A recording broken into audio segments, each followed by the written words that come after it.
આદરણીય ઈશુદાનભાઈના પત્નીને વિનંતી કરીશ બેનશ્રીને કે તેઓ મંચ ઉપર આવે અને આ ખુશીના પ્રસંગે પોતાની વાત રજૂ કરે. શ્રી ઈશુદાનભાઈના ધર્મપત્ની.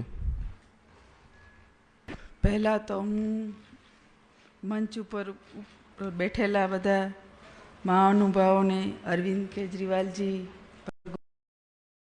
જ્યારે ઈશુદાન ગઢવીજીને આટલી મોટીઓએ એદિત હું બધાને તે દિલથી આભાર માનું છું.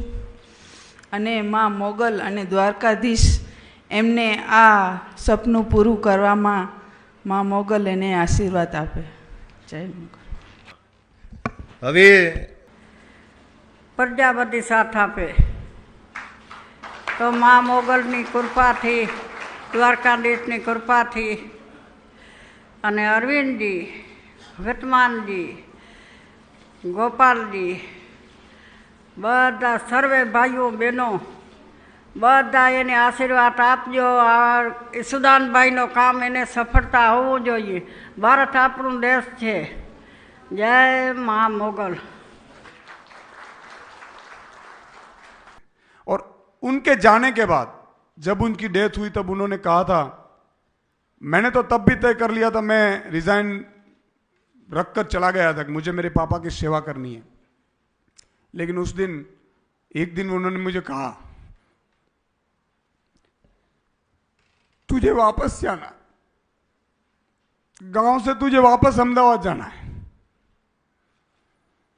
मैंने कहा कि मैं बापूजी जाऊंगा. मैंने रिजाइन रखा है, वो एक्सेप्ट नहीं किया है, मैं छुट्टी पे हूं. जब उनकी देहांत हुई तब उन्होंने कहा कि तुझे वापस जाना है, मुझे वचन दे. मैंने उनको वचन दिया था कि मैं वापस जाऊंगा, मुद्दों की पत्रकारिता करूंगा.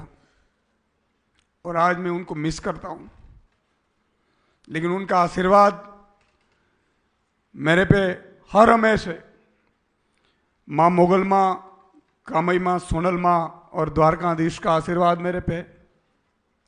मुझे पता नहीं दोस्तों, लेकिन कोई ऐसी अदृश्य शक्ति है जो मुझे सपोर्ट कर रही है. मैं साधारण सा लड़का हूं. मैंने कहा ना कि पत्रकारिता आने के बावजूद एक शो इतना चले कि लाखों लोग आपको प्यार करें, ये कभी हो नहीं सकता. लेकिन ये हुआ. लेकिन सबसे बड़ी बात मुझे अरविंद जी में ये लगी कि उन्होंने जो राजनीति करने के नहीं, बदलने के आए हैं. आज मैं और गोपाल भाई और सब जो आज योद्धा जुड़े हैं, मान साहब है, यहां सब बैठे हैं. अब देखो सब के सब, अल्पेश भाई है, मनोज भाई है, गुलाब भाई है, युवराज है, राजू भाई है, किशोर काका है, सबके सब, जगमाल भाई, सब आम आदमी हैं. और आम आदमी को ये 32-33 साल का हमारे प्रेसिडेंट है गोपाल भाई. हिंदुस्तान में एक ऐसी पार्टी होगी गुजरात में जो 32 साल के युवा को अध्यक्ष बनाती है. मैं अरविंद केजरीवाल जी की राजनीति को सलाम करता हूं. ऐसा नहीं था कि मेरे पास और भी राजनीति के लोग नहीं आए होंगे, लेकिन मैंने कहा कि राजनीति मेरी मजबूरी है, राजनीति शौक नहीं है. मैंने अपना सब कुछ छोड़कर गुजरात की जनता के लिए आया हूं. और मैं गुजरात की जनता को ईश्वर की साक्षी में एक वादा करता हूं कि मैं जब तक मेरे इस शरीर में प्राण है, मैं आपकी सेवा करता रहूंगा. ये मेरा वादा है आपसे. मैं अपनों के लिए नहीं आया हूं, मेरे परिवार भी बैठे हैं. जब उनको भी पता नहीं था मैं राजनीति में जा रहा हूं, 2 दिन तक मैंने उनको मनाया कि देखो मैं 39 का हो गया हूं, मेरे पास 20 साल है. 20 साल के बाद, 60 के बाद अगर एक दिन भी कोई जीता है ना, तो मैं मानता हूं कि वो बोनस है. ईश्वर बार बार मनुष्य अवतार नहीं देता है. इस धरती पर हम आए, कुछ कर कर जाना है. मैंने उन लोगों को कहा कि अगर मुझे कुछ हो जाता है तो आप क्या करोगे? उससे अच्छा है मुझे जनता के सेवा के लिए अनुमति दीजिए. मैं किसानों की, बेरोजगार युवाओं की, इनकी पीड़ा मुझे देखी नहीं जा सकती. मैं रात में दोस्तों, किसान जब आते थे मेरे स्टूडियो पे, 50-50, 100-100 लोग डेली आते थे छोटी छोटी समस्याएं लेकर। सब तो मैं करवा नहीं सकता था, सरकार थी दूसरी, लेकिन रात को कभी मैं रो पड़ता था। मैंने रात को, मेरे पेन और बुक मेरे पास रहती थी, रात को 3-4 बजे जब मैं उठ जाता था तो मैं लिख लेता था, एक पॉलिसियां लिखता था, health policy, education policy, anti corruption policy, agriculture policy, किसानों के लिए क्या कर सकते हैं, ये मैं लिखता था। और मैंने पॉलिटिकल पार्टियों को भी बोला कि ये आप लागू करिए, कोई ने नहीं माना। तब मुझे लगा कि जब अरविंद जी का फोन आया कि सुदान, तेरी गुजरात के वासियों इंतजार कर रहे हैं आप जैसे लोगों की, और हम अगर अच्छे लोग राजनीति में नहीं गए ना तो ये लोग लूट लेंगे। मैं किसानों को वादा करता हूं कि आपका भाई आपके लिए अब तक टीवी में आवाज उठाता था।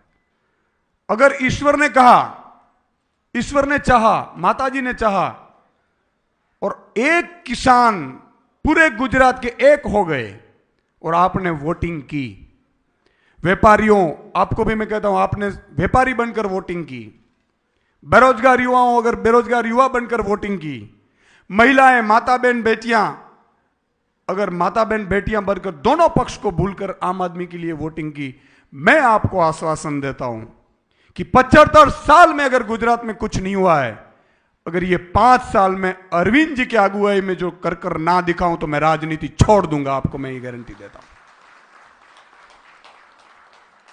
मेरे लिए कभी कुछ अब मेरे लिए नहीं रहा है, ईश्वर ने सब कुछ दे दिया है। मैं राजनीति में आया, जिस तरह से मेरे पे हमले हुए, आरोप पे लगे, मेरा फैमिली भी एक टाइम पे डर गया था कि क्या यार कीचड़ में पड़ गए। मैंने कहा कि ये तो होगा, ये तो होगा। अगर भगत सिंह, राजगुरु, सुखदेव ये बोलते कि नहीं नहीं ये तो चलेगा, तो आज देश के लिए जो आग लगनी चाहिए वो आग नहीं लगी हुई। महात्मा गांधी अगर सोचते कि मैं तो साउथ अफ्रीका में अच्छा खासा कमा रहा हूं, मुझे इंडिया जाकर क्या करना है, सब गुलाम है, सालों से चलता आ रहा है, तो शायद देश आजाद तो होता लेकिन लेट होता। सरदार वल्लभ भाई पटेल अगर ये सोचते कि मुझे क्या है, तो मैं मानता हूं कि देश जिस दिन आजाद होना चाहिए था तब नहीं होता। इसलिए मैं सबका आभारी हूं, जिसने वोटिंग की उसका भी आभारी हूं, लेकिन मेरी एक प्रार्थना है, मुख्यमंत्री मैं नहीं, अगर आम आदमी की सरकार बनती है तो 6.5 करोड़ जनता मुख्यमंत्री की शपथ लेगी, ये गारंटी लेते हैं।